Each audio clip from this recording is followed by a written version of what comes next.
Let it go. 얼어붙어 like whoa. 띵하고 어지러워. I see. 한여름에도 넌 겨울. Yeah, girl, you cold blood. Yeah, 너와 있을 때 I swear. 제가 먼저 zero 폭설한 기출들. 꿈에도 I wasn't dumb. 나만 빼고 넌 모두에게 참 친절해. 배신감이 들어 단판이 태도 머릿속을 흔드니 ibuprofen 그만해 it's time to stop. 승부욕을 자극하는 style. Yeah, 알면서도 마음이 자꾸 내게 가. 아마 빠져버릴까. If you want me back, I'll tell you I'm sorry. If you want me back, I'll tell you stop trying. Yeah, you got me. Let it go. 얼어붙어 like whoa. 띵하고 어지러워. I see. 한여름에도 넌 겨울. Yeah, girl, you cold-blooded. Yeah, girl, you cold-blooded. Yeah.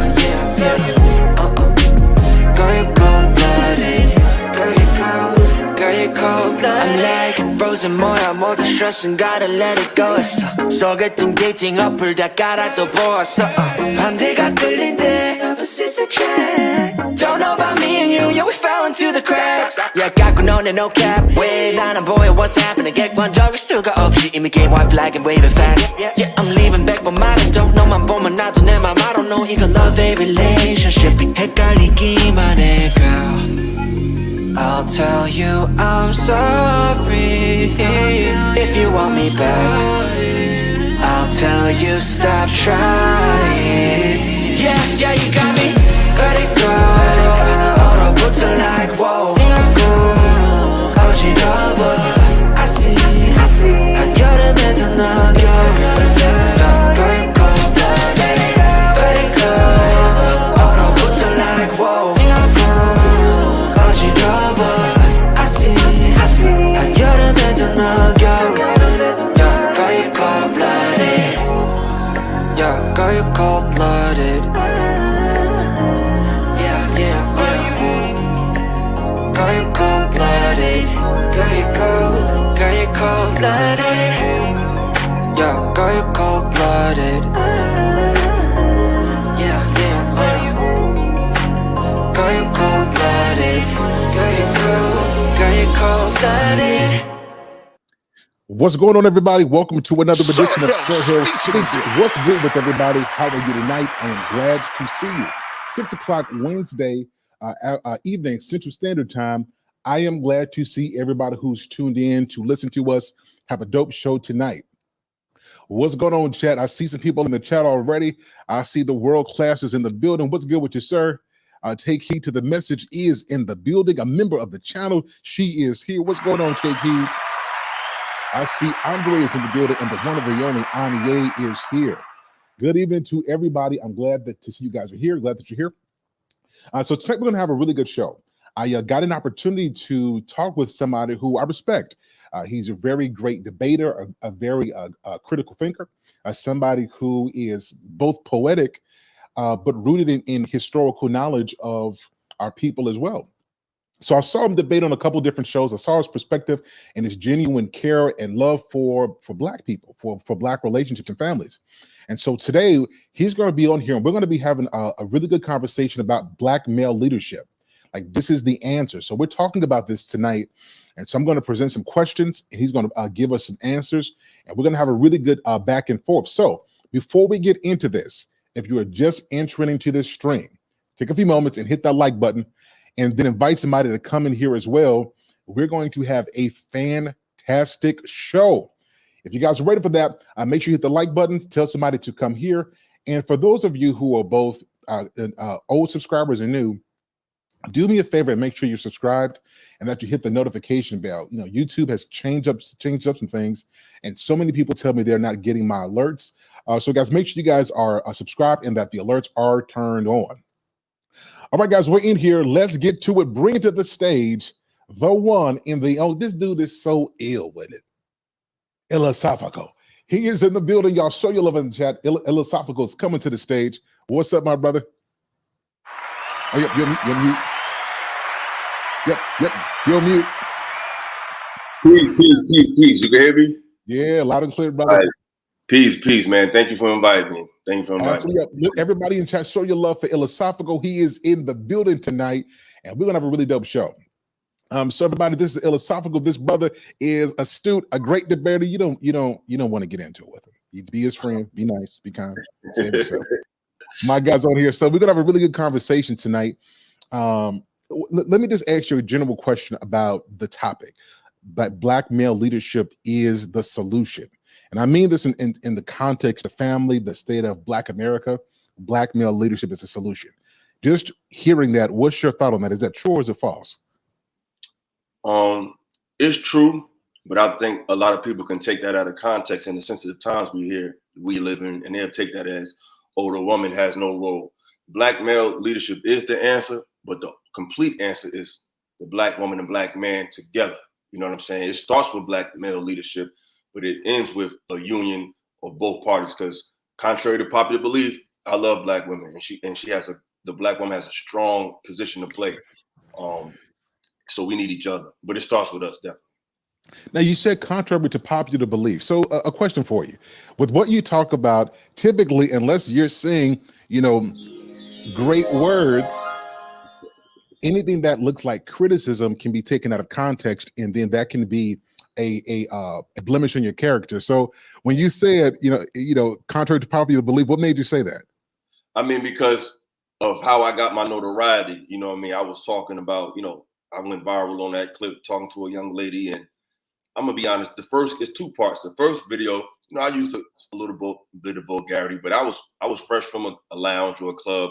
I was feeling, had a beverage or two, and I was fresh off of seeing and witnessing an event or just a disrespectful energy from the females in the place that we were at. So when I came out, I didn't even want to talk, but my friend was like, do it. So basically, make a long story short, the verbiage and I guess the passion I spoke with, sometimes when people see me speak on these panels and from that clip, they think, oh, he hates women or he don't like women. I love women. You know what I'm saying? I love them with a passion. That's why I know them so well, because I be around them. You know what I mean? Not just on a relationship level, but even how I was raised. Like, my mother had a lot of female friends. So it was really, I had homies, of course, but my mother's direct friends, all of them had daughters.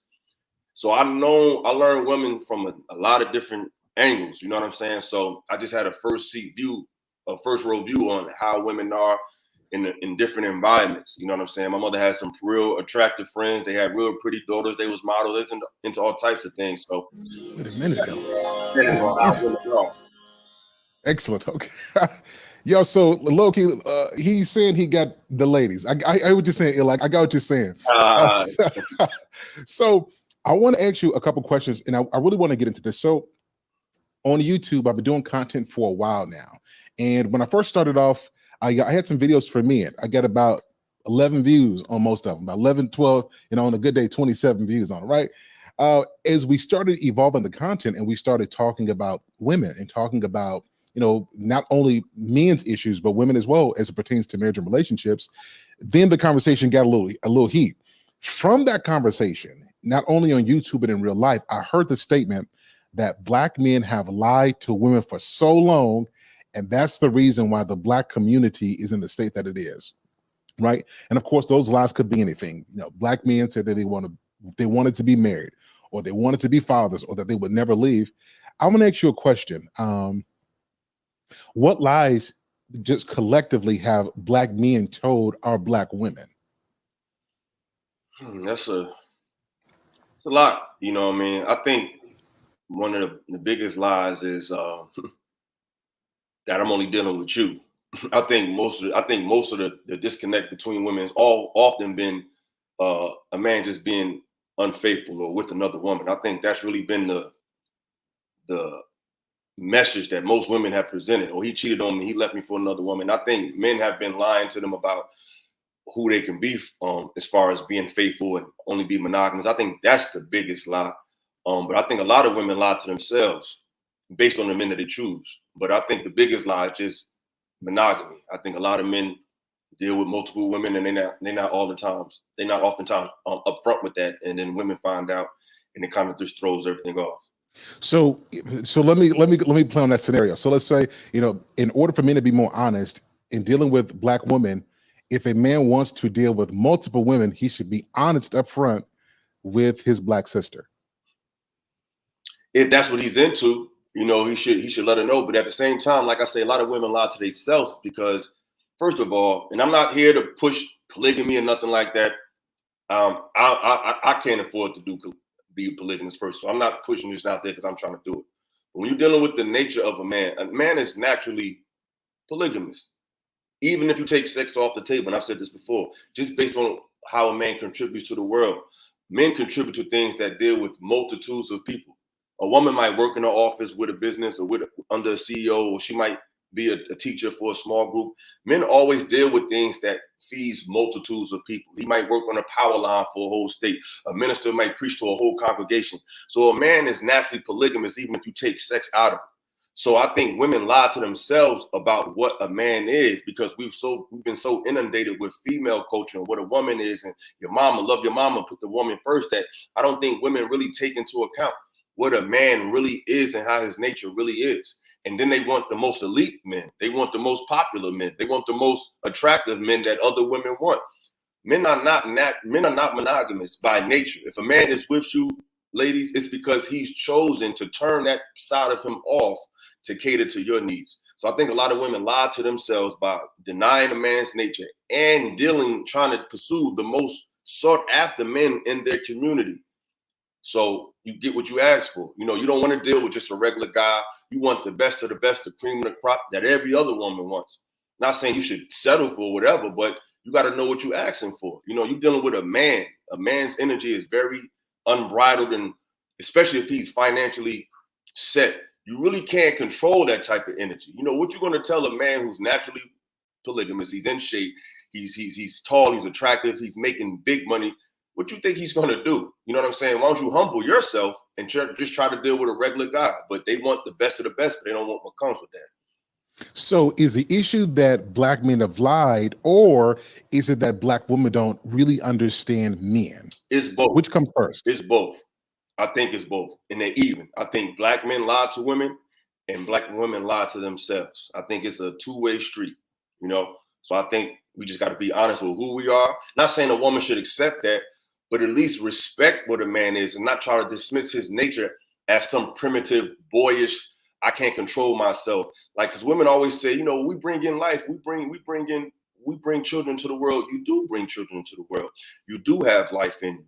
But men walk around with millions of lives all the time. Their stomach is not protruding, their genitalia is not protruding, but it's still millions and millions of potential people dying to get out of them every day. You never felt that. You don't know what that phenomenon is like. You don't know what it's like to temper that.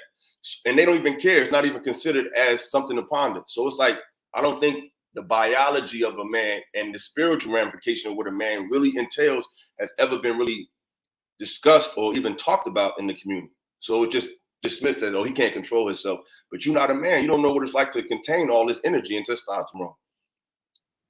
So is it fair to say that in some ways raw masculinity has been domesticated, because if we don't do it, it destroys our families? I believe so. I think raw masculinity has definitely been domesticated, but at the same time, women are attracted to that raw masculinity. So it's like they're attracted to it, but they don't want to submit to it. It turns them on, it gets their juices going, but when it's really exemplified in its fullest state, they don't really want to deal with that. But that's what they are. That's what a man really is. And let's, for the sake of argument, let's just say, I'm not talking about no man that's just being a promiscuous man that's doing whatever. At the end of the day, if a man is dealing with more than one woman, he's literally loving more than one woman. Like at worst scenario, he's with more than one woman and they're both happy with them until they find out about the other. Like, he's really making two people feel happy, two people feel loved, two people feel appreciated. And that's just a man's nature. I think, like I said, depends on the type of man a woman is dealing with, which is oftentimes they try to chase after the top of the top. It's like me always going after a woman who's a stripper or something and get mad because of how she lives. Like, that's what you're pursuing. Pursue a different type of woman, you get a different type of result.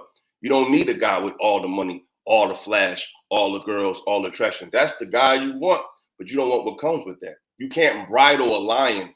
If he's a lion, he's a lion. So adjust to that, or just humble yourself and just deal with a regular guy who just want to be into you. So I'm actually, this is fascinating. So let me ask you one more question. Is it possible for a man to genuinely love two women?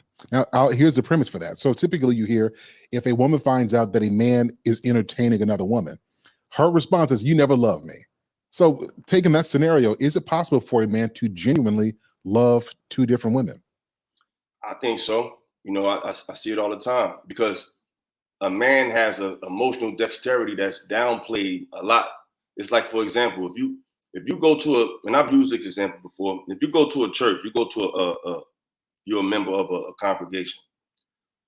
That man has touched the mind of most churches are filled with women. The preacher has touched the minds of the congregation. That's why a lot of times back in the day, you would hear these scandals where the minister was messing with someone's wife, or the minister was messing with one of the members. Because once you touch a woman's mind and you can become her intellectual guide or her spiritual guide, you have already penetrated her. So by the time you physically touch her, you already got her. So polygamous energy is not just a sexual exchange. It's when one man can galvanize many. A preacher is performing in a polygamous act because he has the minds of every woman in that congregation. If he ever wanted to go outside his way to touch her, she would go, because he's already in her mind.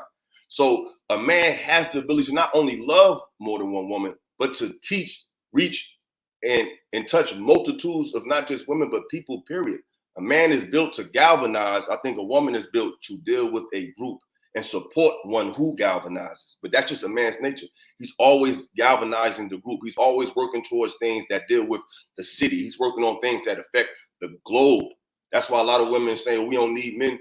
You definitely need men, because even when a man's value is beyond a woman, I'm not trying to diminish women, because I know women can take stuff out of context. Women, you can contribute like everybody else.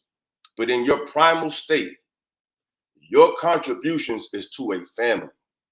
Even without a man, if this we just in raw nature, a lot of women don't realize that you're defined by a man. You're literally born with a hole in you that a random man can fill and impregnate. So the whole definition of your inception is to assist or be a partner to the man. The difference is, even without a woman, men are still needed in society to not control, but to contribute society. Whether I'm single or not, there's a lot of single men out here. They say, oh, men, they don't have women, they single, they incels. Them men are still fixing a railroad. They're still making sure your internet works. They're still dealing with the multitudes of the world and making sure the world can still function in a high level, whether they're in a happy relationship or not. So their value is way beyond a relationship. Okay. Let's put a pin there. I'm gonna revisit what you said on a later clip. I'm gonna revisit that. So let's pivot this a bit. Everybody, if you're just tuning in, do me a favor. I've pinned Ilisophica's YouTube link in the comments. Everybody, be sure to go subscribe to this great brother. You're going to see different celebrities, different great content creators on there. Let's support this brother. After this question, I got another one to pivot slightly. So another question is, how are Black men failing our women? Now, this comes from, if you've been around this space and just in real life, you will hear this, that Black men need to step up and be leaders. So if you're going to church, if you had old school parents, baby boomers, you've heard this. In what ways are men failing their Black women and then subsequently their families? Intellectually and spiritually. Those are the two ways that I think Black men are failing, not just Black women, but the whole community. Black men have been tricked to think that their value just comes from their back and their sexual nature. But they're not as astute. They're not as well studied. They're not Renaissance men. They don't take the time they don't have curiosity like a man used to do. It's like that commercial I like to refer to. I don't know if everybody remember the Dos Equis commercial. They would show this guy and put him in random scenarios and say, he's the most interesting man in the world because he was so adaptable. He can talk to anybody. He can have a conversation with anybody. He had different skills. Men need to get back to that. A lot of brothers I talk to, they say, man, how did you figure that out? I said, bro, I read. You know what I mean? Guys don't read anymore. They think that they let the world tell them what their value is. And women don't even do that. Women tell you what their value is. They'll make it up, even if they don't have that value. Men wait for the That's a world to fact. tell them what you are, how you should be, and they don't define themselves. Like my value, it was never about money with me. Everything that happened in my life, every door that got opened in my life was based on how I carried myself and my mind and my ability to connect with people from any walk of life. That comes with a personal curiosity. I like to read. I like to study. I like to know where things come from. I like to know my history prior to slavery. I like to learn metaphysics. I like to learn different spiritual trains of thought. And a lot of men are just don't have that inquiry anymore. And I think if they had that, they can lead women a lot better and they can open their mind a lot better. That's why you'll see a woman who got a rich man and she'll leave him for the pool boy. Because you know why? Maybe he was just a little more interested in you. Because you got the money, you got the yacht, you take on vacation, you're sitting on the beach to talk about what? See, women want to be in women like aesthetics because they ultimately want to be in women are about atmospheres. They want to listen to you. They just want to listen to you in a certain atmosphere. So once you create the atmosphere for the woman, that's when she's able to put her defenses down to listen to you. But when they listen to you, what do you have to say? Most of these men ain't got nothing to talk about. They have no wisdom. They have no insight. They have nothing. They just fly, dope, fresh. They act like women. Women live off their aesthetics, not you. You got to have something more than that. I've had women who made way more money than me, and I was sleeping on somebody's couch. So I can't relate to the dudes who say I can't. Go ahead. Let me ask you a question. So let me give you a little pushback, because as intellects, we understand that there's an importance to be able to teach our women something. And shout out to the Lapeef Network. They did a show something similar to this. What I've found and what I've heard in this contemporary society is that women don't like lames, don't like nerds, dudes who just talking about books and stuff. Do you find that to be true? And if not, then how do we reconcile that talking point that women don't like nerds, dudes who just got all the book knowledge? They don't like them as children, and that's what society teach them. But at the end of the day, as a man, you can't go by society. It's like they say in the church, whose report do you believe? You shall believe the report of the Lord. What do you say? I don't care what everybody else say. How can anybody convince you that being intelligent is corny? If you let the world convince you that being intelligent is corny and lame, that's on you, brother. My mind has always gotten me over the hump. It's because I don't listen to what the world says. Men are not secure like they used to be. They're very insecure a lot. And they do not believe that if I'm intelligent or I'm studious, I won't get any traction with women. Because to be honest, Black culture does push that, especially like in the 80s and 90s. I've seen when I was in high school, I've seen the guy who come to class and beat people up and do all this crazy stuff. He eventually, if he just come to school for just 2 weeks in a row, it's like a celebration. So if you really follow the pathology of the inner city Black person, the urban culture, you will believe that the more I learn, the more I'll be ostracized. But you got to believe in yourself. Like I lived in the hood. I'm from Newark, New Jersey. Anybody that know me know I was in the trenches the same way I am now. Killers and dealers. I got friends calling me from the feds right now. And I've been on the same type of time. Always telling you, check this book out. Check this out. Because me being in the hood and growing up in the inner city, it made me feel like I got to learn because this is not it. I felt compelled to learn. I felt compelled to know where I come from because I just knew that this is not it. It's like, okay, they tell us we come from kings and queens and all this greatness, but all I see is just crazy, over-emotional, crazy, temperamental people. I knew that this was not it. So I had a curious mind to just want to know for myself. It wasn't about trying to impress nobody. It's about, you got to believe in yourself more than other people doubt you. And I think men want to be accepted so much. They want to be down so much, and they're afraid to go against the grain. They're afraid to be alone. I never had that problem. Yo, that's a bar. First of all, every man who's watching this, it's important. Philosophical said it very poetically. You do not let the world dictate your value. I think so many men go down a very bad path because you're waiting on your validation to come from the women you desire to have, and they're not necessarily in a state to know what they are, let alone give you an identity as to who you should be. So you got to define that yourself. The second thing is we have to start promoting intellectual men. Like this starts with us fellas, but then you ladies as well. Teach your sons that a smart man, I'm going to tell you what my mother told me. If you are strong physically, if you are strong mentally, if you are strong financially, this world can't mess with you. I think we got to get back to that because I think it's a very important part. Philosophical, great points, y'all. If you guys just tuning in, I have Philosophical's link posted in the chat. Do me a favor and subscribe to this great brother. Also, shout out to The Quiet Storm. Shout out to Mr. and Mrs. She Said. Shout out to all the people in the chat, all of our members. Glad that you guys are here. Let's move forward a little bit. So our kids are suffering. Now, I think we can, if we look at the statistics of kids, you know, and the effects of fatherlessness in the home, you look at recidivism, so on and so forth. Kids are suffering. So my question for you is was tradition the best thing for the black family? Traditional nuclear black families. What's your thought on that? Definitely. You know, I think tradition was the actual position of the people, like mom, dad, and children.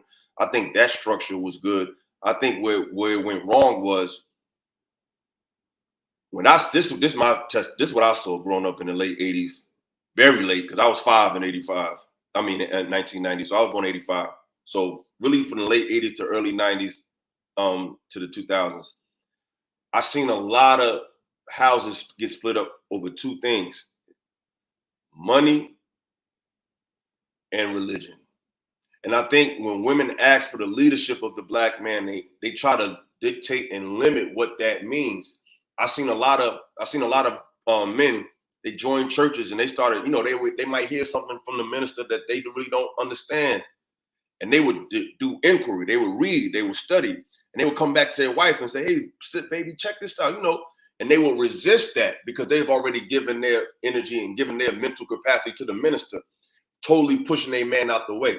So a lot of people don't talk about how religion split a lot of homes, how that church split a lot of homes, because they don't want to take the mantle from their husband who God may have given him a different outlook or shown him something else to further give you spiritual understanding outside of just inspirational feel-good messages, but something historical. Because our people think that religious texts are history books. So they don't know history, but they know religion.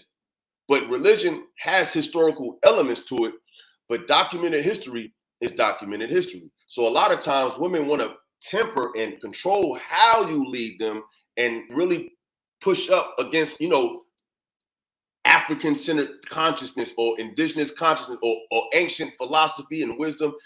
I've seen that break up a lot of homes, and I don't think that's often spoke about.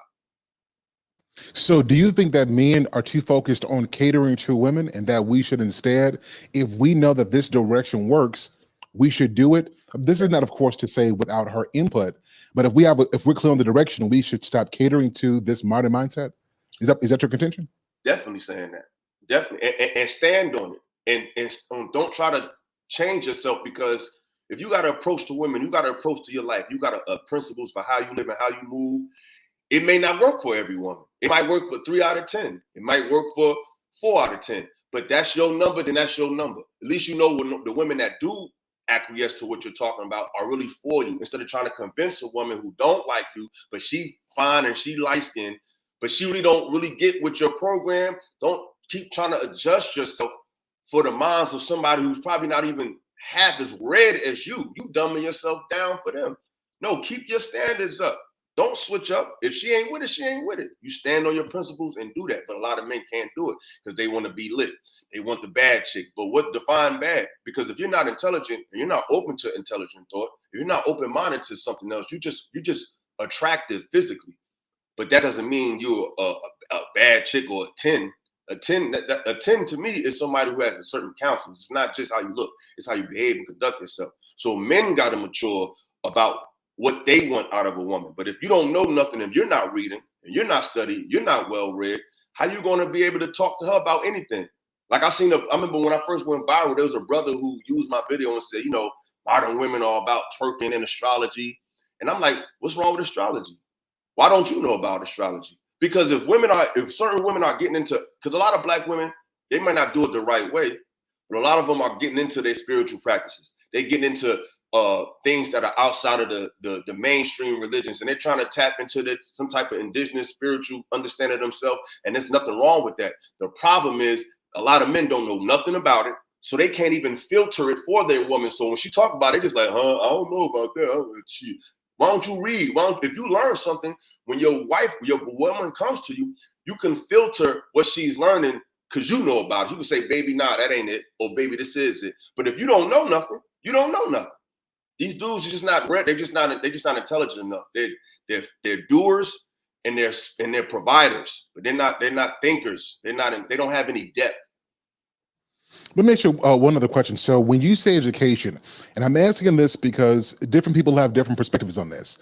For some, if you say men are not as educated or they need to be educated, do you mean that they have to matriculate, go to college?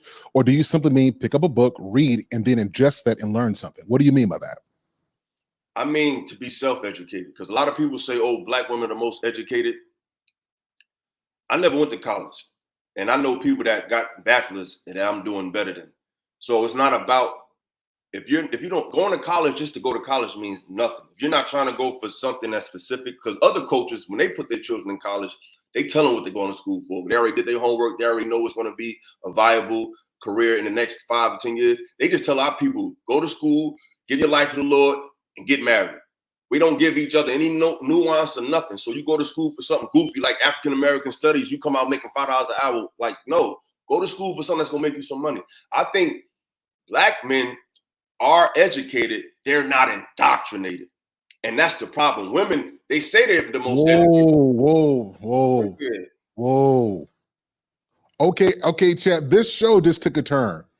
Let's rewind what you just said. I want to make sure that the audience heard what you said. Say that one more time. I said black men aren't less educated. They're less indoctrinated. And black women confuse education with indoctrination. They're not the most educated because education is a broad word. I can read a book right now on how to fix a car, and I've just educated myself on how to fix a car. So education is a broad, vast word. It just means somebody that's constantly feeding knowledge and adding to themselves. Men are very educated. They're not indoctrinated. I think black women are the most indoctrinated. Okay, we're going to touch on that. If you guys are enjoying this stream, good grief. I would expect that, but that's why you're philosophical. Excellent stuff. If you guys are enjoying this stream, hit the like button. We're about to play something. I want you guys to listen to something because we're going to get into a little bit of politics and education, and then we're going to wrap up in just a bit. So there's a clip that I came across where a group of black men were having a conversation about relationships, and then the topic of accountability came up. And the gentleman had an interesting perspective, and so I'm going to play this clip, and then I'm going to come back, and we'll talk about it. This is going to piss a lot of y'all off listening. What? But I just got to be very honest with it. When I thought about it, I was like, wait a minute. If you in the sports, if you the leader of the team and the team loses, they going to come at you, right? Because you the leader. You the quarterback. If we the leader of the community and if black women are so out of control or modern women are so out of control, then ain't that on us? Yeah. Like, didn't we drop the ball some fucking where? Yeah. Because when I think about it, like, we are the least, if we're just talking about black men and black women, we are less educated than them. Yeah. And it's getting to the point where we even starting to make less money than them. Yeah. I don't think we even in a fucking position to hold them accountable. Hold each other accountable. Let them hold each other accountable. And then we kind of come back and meet in the middle. Now, philosophical, before I ask a question, what's your general thought about what you just heard? It was a lot of truth, and it was mixed with some falsehood as well. You know what I'm saying? He's right in a general sense. Men did drop the ball, but his talking points to provide context to that was weak. First of all, if you keep defining a man's power by his money in a system where, that's why I hate when people bring up money. Like, don't get me wrong, we got to get money, but we live in a time where it was one of the biggest wealth transfers in the world in history in the last few years, from baby boomers to millennials and Generation Xers and all that. Our people missed that. Why? Because our grandparents was displaced financially. In the 60s and 50s, if you inherited money, you getting money from people who was thriving in the 50s and 60s and 40s and 30s. What was our people doing at that time? Getting redlined, getting ran out of towns and sundown towns and all of that, unfair banking practices, all of that was done to affect us today. So when men can only find value in making money, it doesn't matter. So when he brought up, oh, they making more money than us, some of them are, but I know a lot of men making good money. You know what I'm saying? So that talking point was kind of weak. I think when men dropped the ball is here. Men started getting caught up in criminology, criminal activity, street code, street, being gangster groupies, always fawning over a man who's a hustler. Men do this. Men always be fawning over the dude who getting money and being groupies for men. Men drop the ball character-wise and what they stand for. It ain't got nothing to do with no money. It's what you stand for and what you're about, what you're able to edify to your family and your people. And if you're just an earner, that doesn't hold much weight when you're dealing with Black people who have minds that are made to be taught and educated on who they are. And men drop the ball in having a knowledge of self. This is really good. So let's get a little philosophical. Let's get a little philosophical for a second. So is it possible to be a leader, to be a respected leader, and there are so many issues in the community? That's a general question, and then I'm going to scope it in. Is it possible to be a good leader with all the problems going on? Black male leadership, the Black community, do we have the right to call ourselves leaders? Yes, because you are a leader by design, not by any badge that you get. You were born to take on a physical load. You are biologically a male. So you are a leader, whether you tap into it or not. Now, you can be a bad leader, but you was born to lead. You was born to defend. So men already are that. They have to realize it and actualize it. So definitely. Will it be easy? No, but you're a leader, period. You're a man. You are made to lead. You are designed to do that. It's leadership by design. Your function, design denotes function. So whether you want to be that or not, that's what you're going to be. You're born muscular. You have a low body fat. You're born to be built for turmoil and carrying load. So yes, you're a leader by nature, not by title and degree. This is good. Philosophical figure on this, man. So the reason I asked this question is because if we have these conversations, and ladies, I need to get on y'all for a second. So, and you guys are going to hear me just being candid because I'm seeing too much craziness going on in the world. You cannot blame poor behavior on leadership. I'll give you an example. If philosophical, you own a business and you hire employees to do a particular job and the company tanks, it is absolutely on you. But let's say your employees do something terrible and they're not fulfilling the mission that you have set out for them and you fire them. Isn't leadership not just about taking the blame, but if something is wrong, doing what it takes to remove whatever the problem is and putting somebody in that position to help the mission go forward? Isn't that what leadership is? Definitely. And it's just like we can talk about leadership, we should talk about insubordination. A lot of women don't want to be led. They don't believe that Black men are even capable of leading them because they have been indoctrinated to define a man as just an extension of their vanity. If he's not paying my bills, if he's not flying me to Dubai, if he's not buying me Chanel bags, he's not a man. And a lot of these goofy ass men out here bought into that and buy it and get rich and get all that and still get played. We see millionaires every day getting cheated on, getting played out, getting posted about, getting separated. So the money, that leads to the high value man conversation. You got a high value, you have a high value man, and then there's a high earning man. You can be both, but they're not necessarily synonymous. I know men who will make a lot of money, but they don't carry themselves as a guy who has less money than them because that man values himself. So men are leaders, but women have to be good followers. But women have redefined what a man is, and a lot of men acquiesce to that. And that's the weakness of the modern men, listening to women and what they say you should be instead of knowing who you are for yourself. You know, I was thinking about this, just going back to that business example, when I've worked for several startup companies. And let me tell you something that I've learned about training. You know, HR coordinates training for new employees. This is for whoever it is. Depending on your position, there's training for that position. So if you're customer service, there's customer service training. If you're a developer, there's training based off of the tier you're on. I think that in our community, we focus so much on talking about leadership that we have not given any room for the class of fellowship. What's your thought on that? We talk about leadership. Should we have a course on followership? If you want this great leader, well, this is what it takes to be with one. What's your thought on that? Definitely. But just like how men don't know who they are as men, a lot of women don't know who they are as women.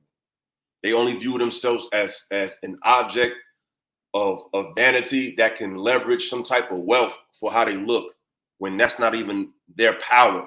You know what I'm saying? So there's a science to everything. There's a science to leading. There's a science to being together. There's a science to not being together. There's an art to everything. And just because we're not together don't mean we need to be hateful, because women only feel like, oh, if I'm not with you, I don't have to submit to you. In the advanced high culture, you respect men because they're men. You respect women because they're women, not because they're your woman. We have to get back to the communal mind. And I'm gonna be honest, I don't know if it's possible in today's time, but it is what it is. I seen somebody said most smart men are awkward and have hygiene and see, I can't co-sign that. Smart, what does that mean? Smart as in he can fix something and he's good at a computer. That's not the only thing that expresses a man that's smart. A man that's well-rounded, that knows who he are, that knows who he is, that knows where he's come from, knows his culture, knows his history, know the political events that led to where we live today. Like these are like stereotypical stuff that we've been taught to think through television. When we was younger, the smart guy was who? Steve Urkel. So now they associate intelligence with glasses and suspenders, and we are TV babies. We raised by television. We let television. I got glasses. I used to wear them when I was a child. We let television shape our reality. They're not wearing glasses because they're a nerd. They're wearing it because they need help with their eyes. It's like just stupid, goofy tropes like that. I know a lot of men who are not smart that got hygiene problems. Like why would you associate intelligence with a lack of hygiene? Like it's just stuff like that. It's like I'm gonna tell you why. And so listen, this is the black stream tonight. This is for all black people. This is the black stream. Too many of our black women perpetuate this. Like we don't promote intelligence. We don't promote. I'll tell you what. If it don't match up with us, we can't respect it. I'm gonna give you an example. So you tell me where you come from, and let's say you got a bandana, you wear a hat, I wear glasses. You and I can't hang out because we look different. Now, you and I could be on the same mental wavelength, have the same level of intellect, but because we appear different, we can't come together. And I think that's a problem with men. And I think it's perpetuated early on, where the dudes who look like they tough dudes get the woman, and the guys who are the nerds, well, don't nobody want them unless it's time to come fix something. And I think it starts early. The second piece to this is I think people need to see men of different backgrounds, and we dress different, but we got a common identity. We know who we are and what we're about. And when it's time to come together, we can bring your experience, I can bring mine, and we can synthesize and we can think about some really great things. What do you think about that? I totally agree. I think the fact that I agree totally what you're saying, because men come from different walks of life, and we have to take more of the onus on being unique and not defining ourselves by our look. Because the reason why a lot of women don't like smart men, they try to say men are not smart, or men are not smart guys, or weak and all this. No, the smart guy is not going to let you play with him. See, women don't like smart men, not because they weird, not because they're awkward. It's because they're smart. See, a lot of guys that lean on their bravado and their money, they are some of the biggest tricks and simps you could ever imagine. I'm from the hood for real. Some of the most biggest irrational dudes that'll kill themselves or kill somebody over their girl is the tough guy that just came home. Please believe it, please. So women know that. They know that these guys will let them say what they want to say. Why you look at the rap game? Look at a lot of new guys, a lot of guys that's in the music industry, a lot of dudes that's from the street. You notice they don't have no problem with how they woman look, because they're not intelligent. They'll let her wear whatever and say whatever, because only thing they can appreciate out of a woman is their sexuality. See, a smart dude know that you have more value than that. He's going to hold you to a higher standard than that. And that's why a lot of black women don't want to deal with that. They don't want to be held to no standard. They don't want to be challenged. The street dude is just going to pay for her lifestyle because he just want her body. So they got to stop the cat too. Excellent point. Ladies, I'm going to leave you with this last thing. So a lot of the reason why guys are awkward, and it's true, is because it's hard to be great at your social skills while you're trying to build something as well. And most times the way that a personality is established, you don't get all that. It comes later with more experience. So the more you date, the more time you spend with women, the better your social skills are, so on and so forth. But a man who's working on a plan, he has a vision that he can't be distracted. Of course, he's going to be a little bit more awkward, but that's not an indictment on him as a person. That just speaks to his experience. But make for certain, those kind of guys will get it. It just depends, will you be in a position to land a guy like that? Okay, it's messed up because the timeline is thrown off because while she's living her best life in her 20s with all these guys and playing out the guy she thinks is awkward, he's building himself up. So now she's in her 30s and he's hitting his stride and she's hitting her wall. So now you want to come back to the guy who's built himself and it just don't work out for you. These timelines got to align themselves. A woman's timeline is not the same as a man's timeline. Excellent stuff. So, all right, guys, listen. So, guys, I'm going to open up the call because I want to respect Illosophical's time. We talked about a lot tonight, and we got some more stuff. So, I think I want to do another show with you, bro. And I want to, I want to do politics, education a little bit more. Yeah, so I'll tell you what, I'll say before a different show. Guys, I'm going to drop the link really quickly. If anybody wants to call in and ask Illosophical some questions, I'm dropping the link now. Moderators, Lady Naveau, I see you in the building. Y'all help me to get the link out. Guys, come on, call in, ask Illosophical some questions, and let's do that. Also, so Illosophical, is marriage a solution to rebuilding the Black family? And I don't just mean us living together, but I mean us, overcoming economic debt, us gaining opportunities in the workplace, overcoming institutionalized racism, so on and so forth. Is the nuclear Black family the first step we need to take for that to happen? What's your thought? That's a loaded question because yes, it's a part of it, but I don't mean to derail the conversation, but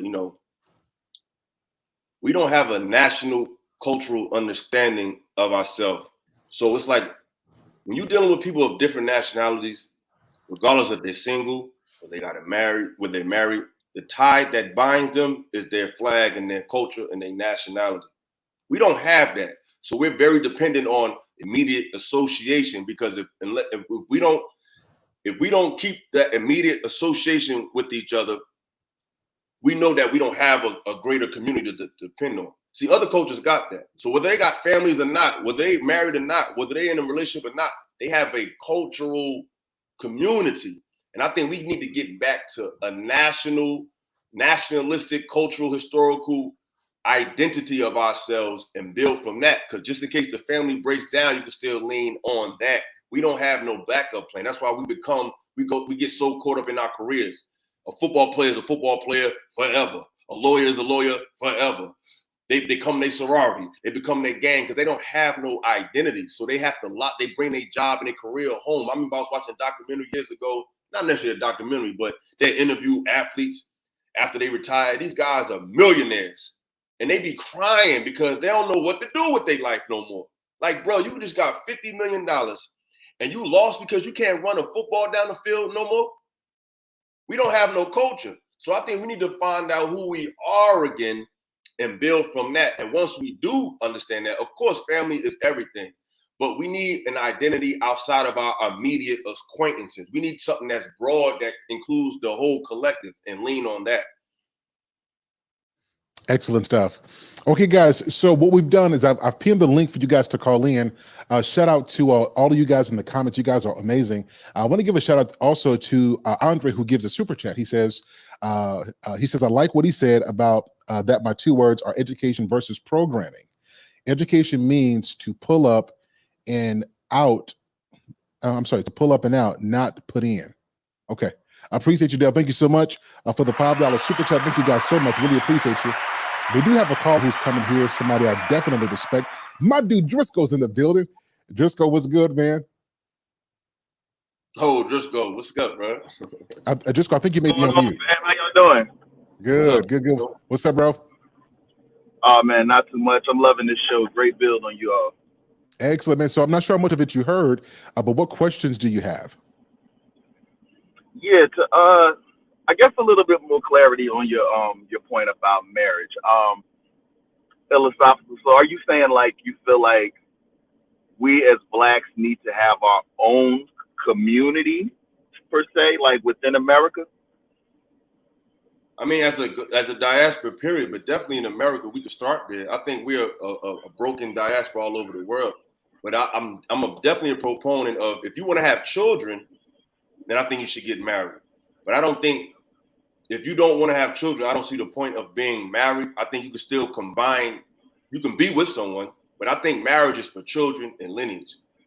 So if you're trying to have children and lineage, you should be married. But if you just want a great companion and have a healthy relationship, and just have a healthy relationship, you can still build economically. You can still share resources. You can still do all of that. But I definitely believe that, unity period in any form, whether it's marriage, we just need to get to the point where we respect and like each other. It shouldn't be predicated just on if we're married or not. Because if it's a thriving culture, you will be able to get along whether you're single or not. We should just have more respect and love for each other just because of who we are first. I dig that. So is it possible for us to build that place though, within society as a whole, like where we live? That, like I'm saying, like, 'cause I don't really understand like why we can't do that now. Does it have to be something that is unique to Black people? Can that community include all of the races? Oh, I mean, definitely. You know what I'm saying? I mean, you can work with other people. You know what I'm saying? Like we are a global diaspora people, period. But you still need to make sure the home front is good, because when push comes to shove, when things get scarce, even if people love you, they're gonna look out for their own first. It's nothing personal. They're just gonna do that. So we need to have that same situation for ourselves. But it's our people have all. If you study history, our people have always helped multitudes of cultures. We've always unified the world. If you really study history, we've always been a unifier of multiple cultures. So that's just who we are. We always going to do that, but we got to take care of home first. Word, I respect that. Hey man, well I love y'all conversation. I just wanted to come through, show my respect. Y'all, the one and the only Driscoll TV's in the building. Appreciate you, man. Much respect to you and the wife and all that you guys are doing, brother. Absolutely, y'all have a good one. Peace. A good conversation. All right, guys, we have another guest up here. The one and the only Mr. Sean Bolden is in the building. Mr. Sean, how are you, sir?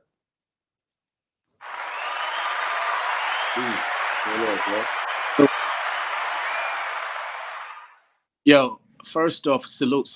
What up, everybody? What up? Salute. Illa, I agree with, I want to say 95% of what you're saying. The only pushback that I ask of is you seem to lean more towards not holding men entirely accountable for some of the nonsense that we do. And I just want to know, like, for example, you mentioned it's our nature to basically chase but in nature, that's also a woman's characteristic. She also has urges. She also has needs, and she also can. You said that a man can captivate a lot of folks, but a woman can as well. Yeah, to give you pushback on that, I don't think a man is his nature just swing his thing all over. No, that's not what I'm saying. What I'm saying is design denotes function. A woman can have sex with 40 dudes just like a man can have sex with 40 women. The difference is who's designed for what. A woman is not designed to handle that. A man is. I'm not saying it should, but go ahead. No, but that's to my point. Design is what we create, and a woman can handle it just as much as a man. And I've seen a lot of women do it, and I've seen a lot of men do it. So my point is that because, and as a matter of fact, women are doing it now more often than ever. I agree. So to say that they're incapable of doing it successfully is what I'm speaking to. I think that both who cannot find discipline over their actions is what I'm alluding to. We both need to have more discipline over our natural desires or our natural actions that we sometimes act on. What do you think about that? I think it's a huge difference between what a man does and what a woman does, because we don't design ourselves. We're designed by nature. A man is built to take care of, not just impregnate, but to take care of villages and people. Women are doing that more today because men are weak today. I don't see a woman, I never seen a woman with 4 and 5 alpha males compete, and she got all of them. I've seen her with 2 or 3 insecure dudes. I've seen her with 2 or 3 weirdos, 2 or 3 guys who don't really know who they are. But a man that's virile in his prime, they're not going to share no woman. So yeah, it's being done because men are weak now. Men are very feminine, men are very vulnerable, and they just want the affection of a woman by any means. So yeah, that's working now, but you can't show me a society that thrived when women had multiple male partners. But I can show you societies that thrived when men did that. I don't think that's built for today. I don't think we should do it now per se. I'm just saying the whole point of me bringing up polygamy is not to say men need to have a lot of women.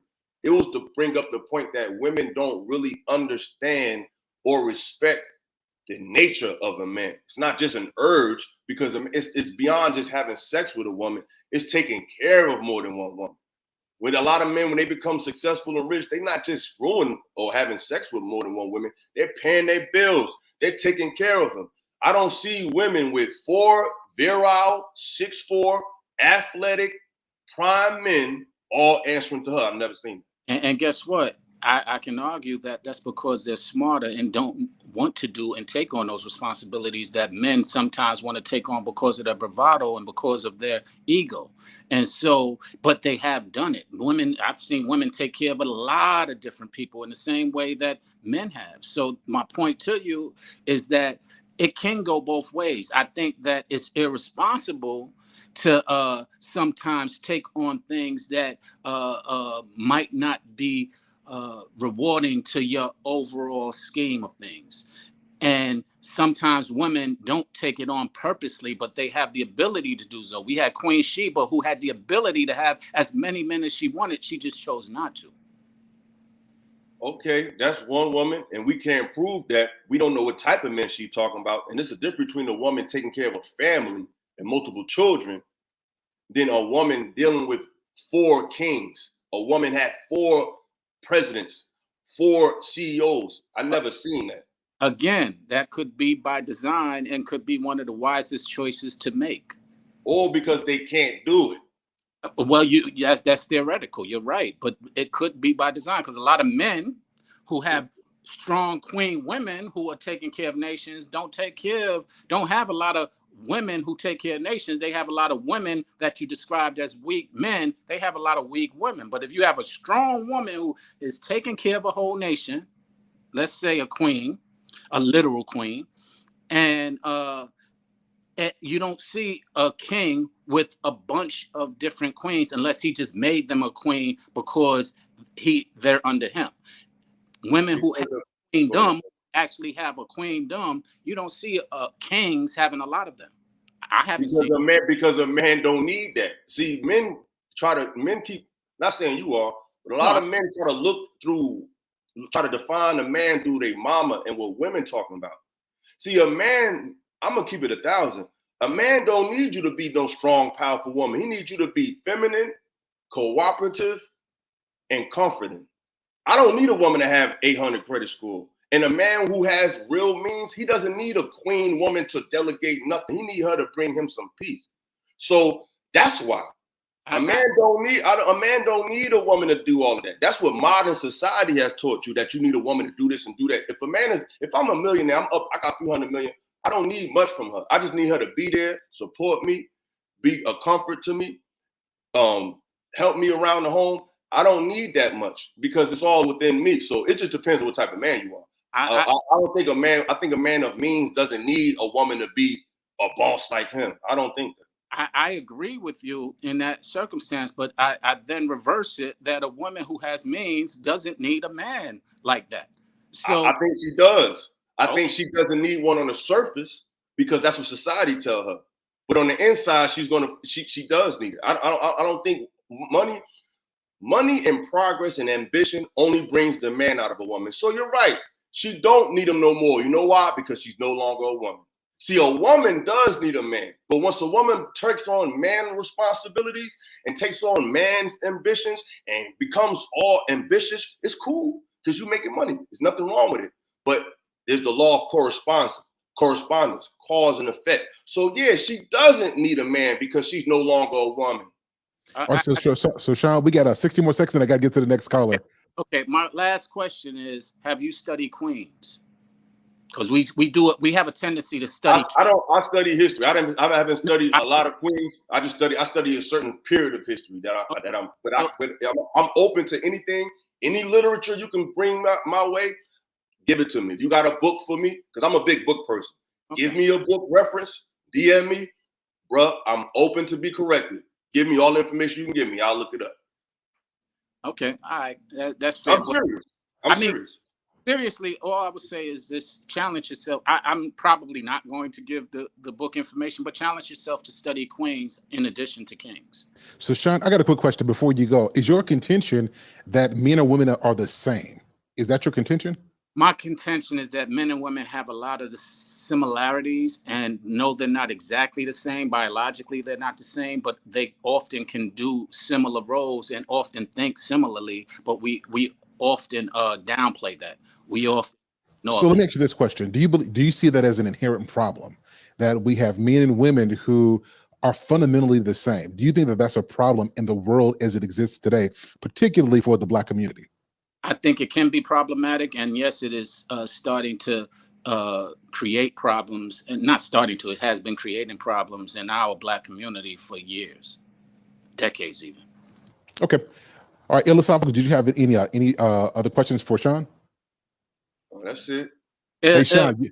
But like again, Sahel, it's all good, baby. It's good in the nature of conversation. That's all. Definitely.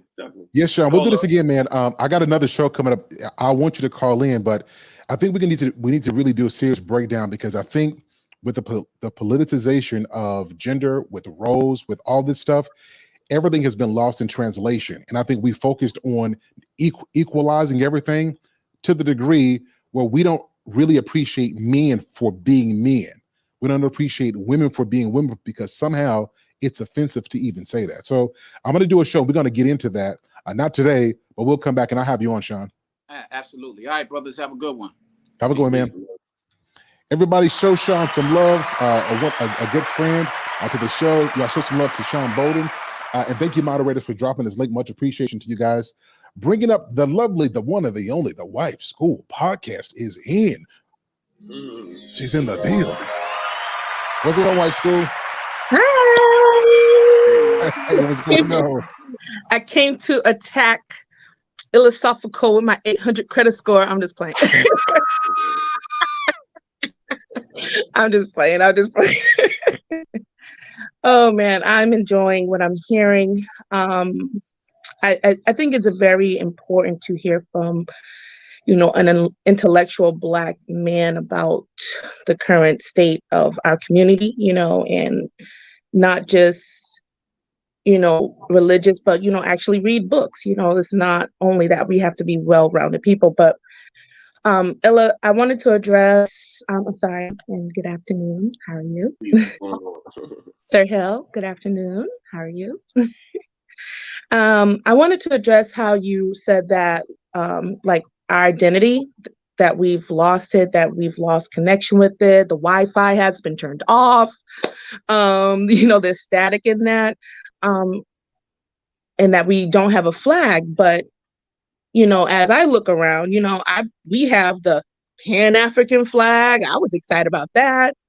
We got the Juneteenth flag, and we got the NBA flag. So there are a lot of things that we do have, and that we are great people, and we have great minds. We've developed so many things. We've invented so many things, and we can identify each other, just by our skin. Like we can come together on that. But I also read about from this lady. She's a doctor. She talked about post-traumatic slavery syndrome. So basically how like we continue these traumatic behaviors from when, our identity was broken, or how we were established as a people back then, how it was just ripped apart. And then you talked about indoctrination. I wanted to ask you, how do you think we can get undoctrinated, and how long do you think we can maintain that indoctrination once we get our identity? Because like sometimes I think that we do make strides a little bit, and then something else comes up and just, as a distraction to interrupt the progress that we're making. How can we unindoctrinate all that crap we're dealing with? I mean, that's I don't know how. I mean, just go back as far as you can possibly go. I mean, I can't tell somebody how long it'll last, but who were you before slavery? What political scenarios took place to even create the current political paradigm that we in? Like, get real detailed and nitty gritty with it. You know what I'm saying? Like, I heard you refer to like FBA and all that's cool. But when you say the great John Henry Clark said, when you speak of a person's nationality, when you speak of a person's identity, it should instantaneously connect them to land and culture. If I say Chinese, China. If I say Nigerian, you think of Nigeria. If I say black, you think of a social condition. You don't think of an actual land mass or actual cultural identity. It's something that's being made on the fly. It has no real concrete identity. It's ambiguous, and it's not even a real identity. So to call yourself a foundational Black American, it does something for your emotion, but it doesn't connect you into a cultural diaspora, because we feel like, well, my skin is brown, his skin is brown, we're all the same. But they'll be like, no, I'm Nigerian. No, I'm Cambodian. They don't. It's not about that. So we've been conditioned that people are just couches and they just painted different colors, but we all the same. No, we're not the same. You know what I'm saying? We have a specific cultural identity. We have a diaspora that has been dissected, and we can't just call ourselves what we want to call ourselves. The Bible say, honor your mothers and fathers so your days be long on the earth. That don't mean if my mother smokes cigarettes, I smoke cigarettes. That means what your ancestors was, you are without doubt or contradiction. So we need to find out who that is, what that word is, because Black is an adjective. You learn that in grammar school. So how can we be Black people when Black is an adjective and it describes and defines? So when we speaking on the world stage, now we amongst ourselves chilling, oh yeah. But when you speaking on the world stage, the word Black in nowhere in the world is legally or politically recognized as a people. That's just fact. But we don't want to talk about that because it creates a lot more nuance. People get in their feelings. But there's no such thing as Black people. There's no such thing as white people. That's why they're using, that's why they're using the Black identity as a reason why they can introduce other identities that are not real. You ever noticed that? Wow. Yes. They say, hey, Black people got civil rights, so should this community, should that community. And I don't want to say their name because I don't want to get this thing flagged, but you know what I'm talking about. Because just like they're not really girls and they're not really boys, guess what? You're not really Black. So if you can really be something you're not, why can't we? You see how they play that game with us? Yeah. We got to really become more astute, and we got to go outside our mental and spiritual comfort zone. And those people that you might think weird or might talk about a different train of thought, see what they talking about. Because a lot of people came to us. Elijah Muhammad came to us. Martin Luther King came to us. Malcolm X came to us. Father Devine came to us. Malachi York came to us. So many different scholars, so many different people from different trains of thought came with a certain perspective. The onus is on you as the individual to see what they talking about and weigh up what makes sense and what don't. The problem is we got a Messiah complex. We want somebody to come and galvanize us and say, listen, let's do this. We waiting for this person to come and save us when we the body of Christ. It's a unit. It's not a one man or one woman. It's all of us. But we can't keep trying to wait for somebody to come wake us up. You have to go out your way and learn. The Bible says, and I know people like, oh, you're not religious, you quote the Bible because I was raised in the church. The Bible says people are destroyed for the lack of knowledge. Knowledge is vast and it's broad, and you can't limit it to one book. The one who knows one book knows none. So you have to become studious and really just read history, old school style, and get to know who you are, because it's a reason why you call black and nobody else on this planet is called a color. That's for a reason. And it's a reason why you're politically displaced. It's a reason why you don't have no connection to anything else but the American black and white trauma experience. That's by design. Even if it's by design, okay, now that we're here, we can't go nowhere unless we want to. We have freedom, we have rights, we have no chains, we don't have to have no freedom papers. Oh, maybe we do have a passport. But okay, so now that we're here, right, and they consider us like a superpower, one of the greatest countries in the world.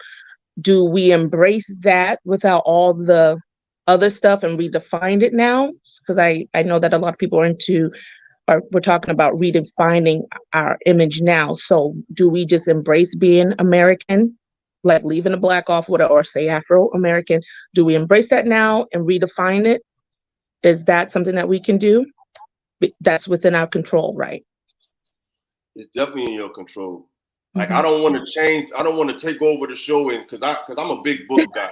I'm sorry. You know, because I like to read from books. Like, I don't like to just, because a lot of people got all these opinions, and but when you ask them, no offense to the brother I was just on here, but when you ask a person like, hey, cool, I don't know something, give me some scholarship, they can't give it to you. So I like to provide scholarship because I don't want to just be up here just waving my finger and telling you what you should think. I'd rather provide you a resource that you can proofread and you can reference for yourself, and you can put 2 and 2 together and see what you might come upon. Okay. So I would say just do your homework. DM me, I'll send you some books. Because like I said, I don't want to derail the show. I don't want to just read an excerpt out of a book, whatever. But I like to give scholarship. I like to provide information. But you were black. Who were you before slavery?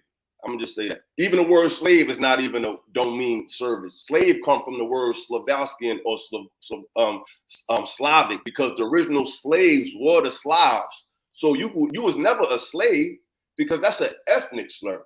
You were an indentured servant or you were a prisoner of war.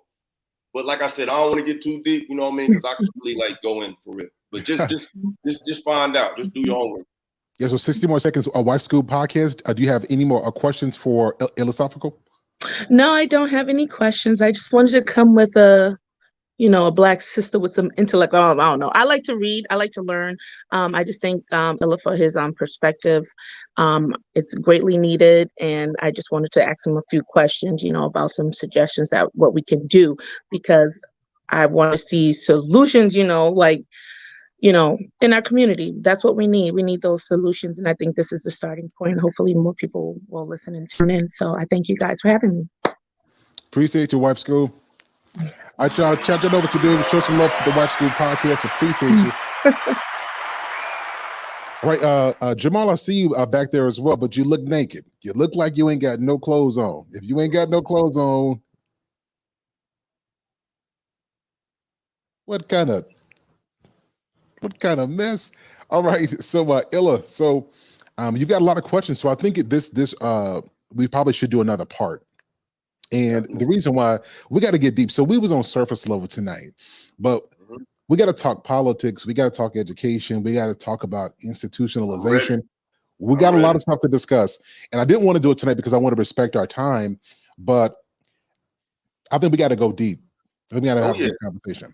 That's that, man. And then be honest, that's what time it is. Everything that we think we know has ran its course. Your religion has ran its course. Your identity of what you think a man is has ran its course. Everything that black people think they know has ran its course. It's time to really get dirty and really know who you are for real, and stop associating structure and parameters with acting white. And that's white man stuff. No, it's time to really get studious for real, for real. It's the time for playing with you. Anybody that keep telling you just black, that person don't love you. There's nobody in the entire world that goes by that. Even your beloved Jesus had a nationality. His aunt he came from the Moab. They say his grandmother was Ruth, the Moabite. Nationality is the foundation of civilization, period. So we got to really get deep and really get to it, because to be honest, it's really not deep. The sign's been all around you all your life. And like next time we come on, I'm gonna have some books with me. I'm gonna be reading out of some books, because like I said, I like to put the burden of proof on the individual. Because when you talk, you got to keep proving and keep proving. No, I ain't gonna prove nothing. I'm gonna read out of books that you can look up and you go find out. So yes, I'm definitely looking forward to that, brother. Excellent. All right, last call up tonight. Jamal, what's going on with you, man? Welcome to the show. Yeah, what's up, man? Hey, what's good? I just want to salute y'all here. I want to salute y'all on the Bills, Jeremy, because the Bill beautiful. And another thing, first of all, I want to tell Il's so ill to where he don't always have to lean on the books because he really is an intelligent individual, and he has done. I'm pretty sure he's done enough. You know what I'm saying? Figuring out, watching what's going on in the world to where he can come up with his own hypothesis. You know what I'm saying? So he really do. Like you don't always have to reference the book because you definitely at that level to where you could write your own book.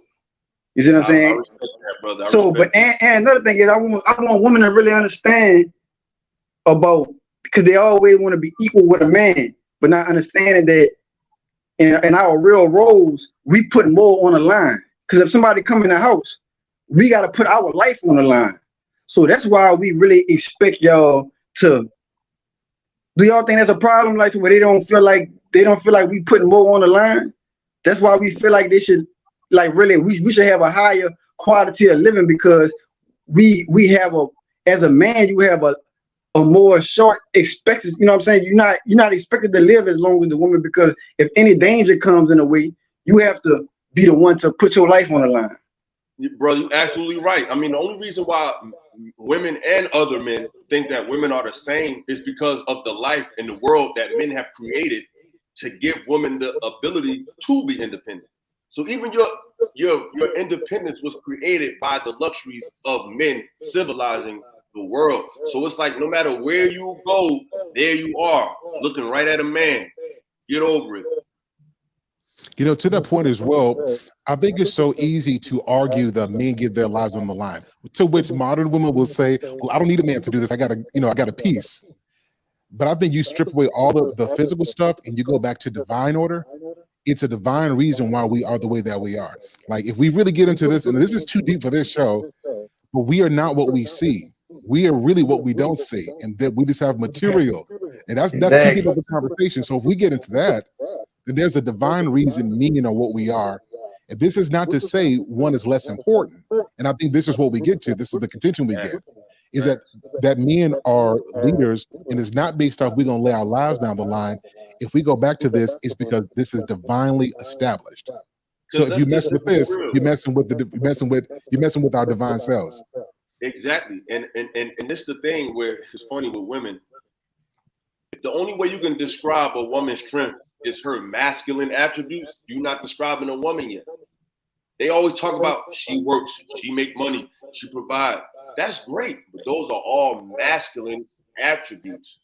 A woman's true power is when she's tapped into her femininity. Don't talk to me about a woman's power when all she's doing is mimicking men and masculine activities. That's not power. We don't, because they have to understand that we don't need them on the front line. That's what we here for. Because we need you to preserve yourself to, if we do have to, because this is the thing about it, like when people like a man sit around and tell her go make a sandwich, she think oh, he just the king of all kings or whatever. No, the thing about it, babe, we might have to leave the house tomorrow and somebody might tell you something crazy and I might be gone tomorrow. So that's why that's why men have a like an inside feeling to where they feel like they should be treated like kings and have a better quality of life, because your life is not guaranteed like how a woman life will be more guaranteed. It's like, yeah. Women are so special that God made them so unique. They may take this the wrong way, but I don't mean it this way. Y'all are so dope that in your divine feminine energy, you ain't even got to say nothing. You just got to show up. And a man will just do everything. You ever notice back in the day, you ever notice when we were little, we watched the cartoons. The pretty girl walking the cartoon, she don't talk. She just show up and everybody, you okay? You need something? You know? They got to get back into that. We don't got that power. We got to talk. We got to do something. We got to prove who we are. You ain't got to prove nothing. See, the world has made women think that they got to prove who they are, and men have let the world define who they are. A woman, you ain't got to prove nothing. Just be a woman and watch what happens. Yeah, because I think they most definitely lead up the system. The system. Yeah, Jamal, 60 more seconds, and I got to get ill out of here. Oh yeah, man. Yeah, Jamal, you know yeah, you but can hit me, hit me. You already know. yeah, I just feel like we have to just take back our worth, because the system, by the system giving them everything to where they don't see the importance of us anymore. So we gotta stop letting them tell us what a real man is and all that, and just get to it. You see what I'm saying? And stand on our principles. You hear me? Yeah, so Jamal, I'm gonna say this, and then I think we focus too much on making sense. Now, this is as a man as I am. Like I'm real, I'm Sir Hill Speaks for a reason in real life. This ain't a YouTube name. This was my real life name that I happen to be using on YouTube. But I think most of us have been taught to focus on the sandwich, on her cleaning the house, and all these things are natural things. But what we really need other women doing is teaching our women how to respect a man's divine role. When you get a woman to respect a man's spirit and his essence, a sandwich is just, that's little stuff. The reason it's so big now is because our women no longer see a man's essence, his presence, things that are immaterial, and respect him for that. And then you don't hear women being raised to appreciate this at a very young age. They get this later on in life. So I think we changed this. A sandwich is going to be, this is just what you do. Kind of like men. When we understand a woman's femininity, so we don't want her lifting up heavy stuff because that's just what we do. She ain't got to ask for this. It's just what we do. And I think women need this from other women. What do you think about that, Il? I totally agree. Because at the end of the day, like I tell women, I can show you how a man should treat you, but I can't show you how to be a woman. I can treat you like a woman. And that's the problem, because if you're not telling a woman how to be a woman, she won't even recognize when she's getting treated like one.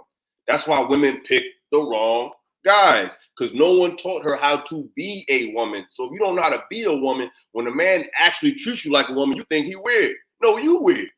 So I agree. Excellent, Jamal. You've been a really good guest, man. Appreciate you coming through, guy. And everybody in the chat, show some love to my guy Jamal. Appreciate him and all the guests coming up. Philosophical, it has been a dope, man. We should have been done this before. We should have been done this. I know. It was on me. Yeah, no, this is good, man. So listen, I'm going to give you final words. What do you want to leave with the people tonight based off of what we talked about? And then let us know how we can get connected to you as well. Well, if you haven't followed me on Instagram, please do. I'm on Instagram. I'm on TikTok. I'm on Facebook. I'm on Instagram more than the other platforms. I'm also on YouTube. I have a big collaboration next Tuesday. Chime in. I'm going to be going live with Minx. I don't know if you guys are familiar with him, but he's a comedian.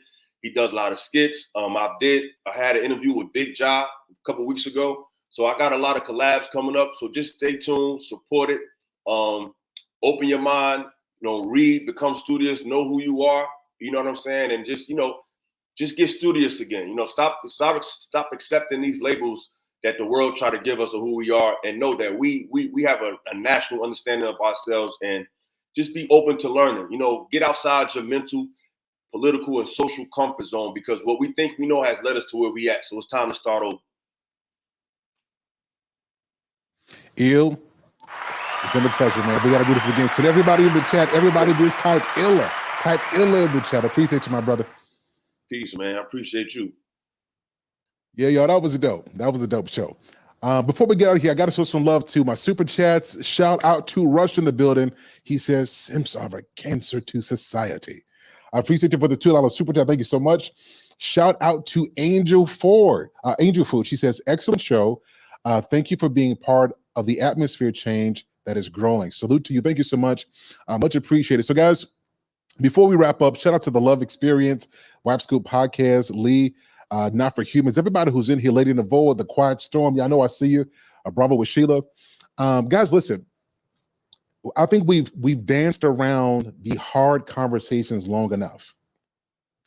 I think that we have worked so hard to make everybody feel comfortable. And the truth is, in order for change to take place, we got to get a little bit uncomfortable. I think with the climate that we live in, with the way we can make money, I think we have gotten so far away from our divine connection, our divine purpose, the way that we are built. And we're so busy arguing our feelings, and we're so busy arguing our perspectives. in our own individual pursuits that we've forgotten that you were not placed on this earth for yourself, that you and me were placed on this earth not only for ourselves, but to be a benefit to others. And it's now offensive to say that men want women to be women and women want men to be men. We got to get to the place where we have not only conversations, but these conversations we take and we actually do something. Ladies, I'm going to tell you something. Don't no man won't no man. Don't no man, he doesn't want to come home to a woman who, number one, doesn't know who she is. And as a result of her not knowing who she is, she cannot appreciate what he brings to her life. You understand? So it's important for the ladies who are watching this, if you're around other women and all they do is they echo everything you say, they never hold you accountable, never hold you responsible, never encourage you to become better. You know, they don't encourage your relationship with God. They don't encourage you to be a better woman and to preserve your family and to preserve and honor your husband.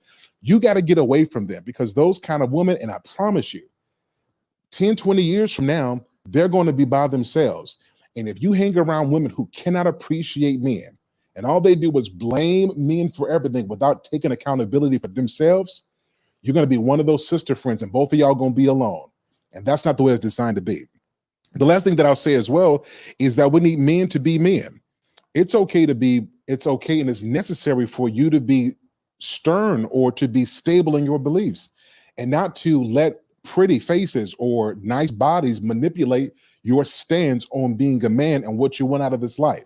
A lot of us are spending too much of our time trying to change a woman's mind instead of just being you and allowing the right woman to not only be with you, but to show you that she's devoted to you. So fellas who's watching this, quit trying to change women. If she's not adaptable to your vision and to your life, respect yourself enough to let her go and to move on until you find a woman who will. You've got that power, and it is time for us to exercise that, because we got to get back to the business of families, not only for us, but for the future generations to come.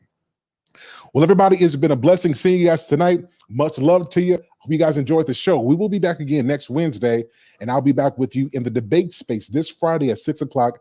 I hope to see you guys there. Until next time, Sir Hell Speaks is out the building. Peace. Let it go. 얼어붙어 like whoa. 띵하고 어지러워. I see. 한여름에도 난 겨울. Yeah, 거의 yeah, 너와 있을 때 I swear. 제가 먼저 zero 폭설한 기초대. 꿈에도 I wasn't aware. 나만 빼고 넌 모두에게 참 친절해. 내 심감이 들어 단판이 태도 머릿속을 흔드니 ibuprofen 그만해 it's time to stop. 승부욕을 자극하는 style yeah. 알면서도 마음이 자꾸 내게 가. 안만 빠져버릴까. If you want me back I'll tell you I'm sorry.